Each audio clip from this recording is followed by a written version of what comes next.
기침은 외부 자극으로부터 우리 몸을 보호하려는 방어 기제입니다. 하지만 기침이 8주 이상 지속된다면 그건 방어가 아니라 몸 어딘가가 고장났다는 신호예요. 밤마다 목이 간질간질해서 시작된 기침, 처음엔 금방 지나갈 감기겠지 싶었지만 2주가 지나고 3주가 넘어가면 덜컥 겁도 나시죠. 혹시 내 폐에 문제가 생긴 건 아닐까? 가슴도 뻐근한데 큰 병이면 어쩌지? 병원에 가도 독감은 아니라고 하고 약은 먹을 때만 잠시 괜찮을 뿐이죠. 특히 밤에 누웠을 때 기침이 심해지면 잠도 제대로 못 자고 그 다음날 컨디션까지 무너집니다. 세계적인 권위자 어웨인 박사는 만성기침의 85%는 원인이 명확하게 존재한다고 합니다. 가장 흔한 세 가지 이유는 다음과 같아요. 첫째, 상기도 증후군, 코와 부비동 쪽 문제로 목 뒤로 분비물이 넘어가면서 모기 물감, 잦은 헛기침, 칼칼함이 생기기 쉽습니다. 약 39.7%라고 해요. 둘째, 천식, 밤에 더 심해지거나 숨이 차고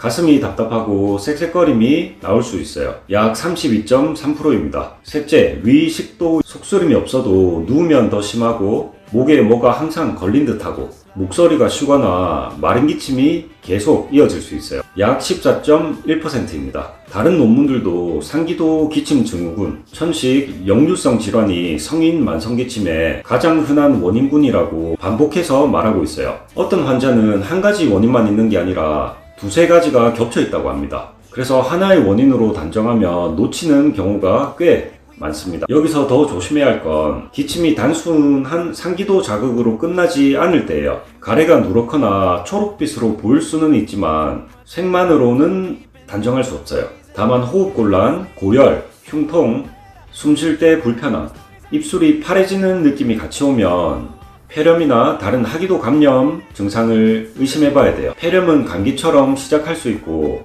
특히 고령자나 기저질환이 있는 사람에게 더 위험할 수도 있습니다. 만약 위에 세 가지에 해당되지 않는다면 다음 네 가지를 반드시 한번 확인해보세요. 특히 1번은 의사들도 놓치기 쉽다고 합니다. 첫째, 혈압약 부작용. 고혈압 약 중 특정 성분인 안지오텐신 전환효소 억제제는 5에서 30% 확률로 마른 기침을 유발합니다.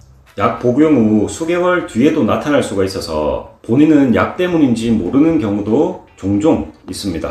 둘째, 인후두 역류. 가슴 쓰림은 없는데 목에 이물감이 느껴지고 칼칼하다면 이 경우일 확률이 높습니다. 셋째, 만성기관지염. 흡연이나 미세먼지에 장기간 노출돼서 점막이 비대해진 상태입니다. 넷째, 시민성. 그러니까 습관성 기침. 스트레스나 심리적 불안이 신체화 반응으로 나타나는 경우예요. 밤에는 기침을 안 하는 특성이 있죠.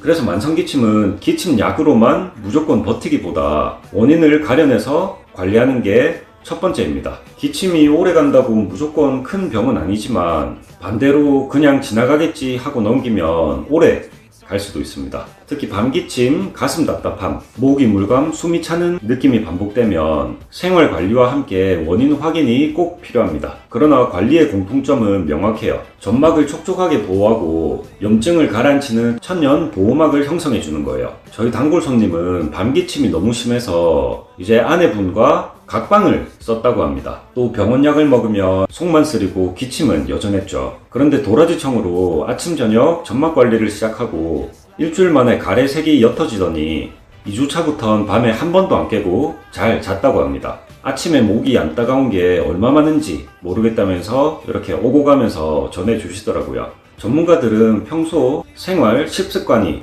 중요하다고 합니다. 대표적으로는 미지근한 물 자주 마셔주기, 미세먼지가 적은 아침 저녁 환기시키기, 그리고 예로부터 기관지 건강에 사용되어 왔던 도라지예요. 도라지는 쓴맛이 강하고 핵심 성분인 사포닌이 세포 벽 안에 숨어있기 때문에 우려내는 방식, 그러니까 먹는 방식이 굉장히 중요합니다. 왜냐하면 성분을 다 흡수를 해야 되잖아요. 또한 껍질과 뿌리에 사포닌이 밀집되어 있어서 잘 우려내야 합니다. 그래서 저는 뿌리와 껍질로 오일을 먼저 푹 달여주거든요.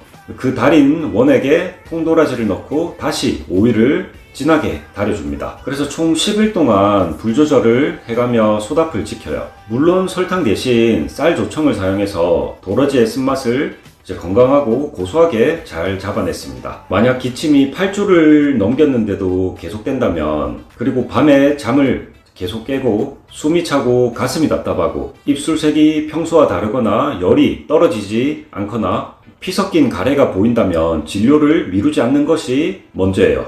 특히 고령자, 기저질환자, 폐가 약한 사람은 미루지 않고 바로 가셔서 진료를 한번 받아보세요. 만성기침은 그냥 참고 넘기는 병이 아니라 원인을 구분해야 되는 증상이에요. 원인을 알면 불안이 줄고 불안을 줄여야 관리가 이어집니다. 생활관리로 이제 기본을 잡고 필요할 때는 원인을 정확히 확인하고요. 목이 예민한 날엔 자극을 덜어주는 식품을 곁들이는 것이 현실적인 방법이에요. 도라지도 그런 보조관리의 한 선택지가 될 수도 있습니다. 다만 핵심은 무엇이든 하나만 먹고 해결하려는 생각이 아니라 원인 파악, 평소 관리, 그리고 필요시 진료까지 받는 것이 현실적인 방법이에요. 만성기침의 85%는 원인이 명확히 존재한다고 합니다. 그 원인들은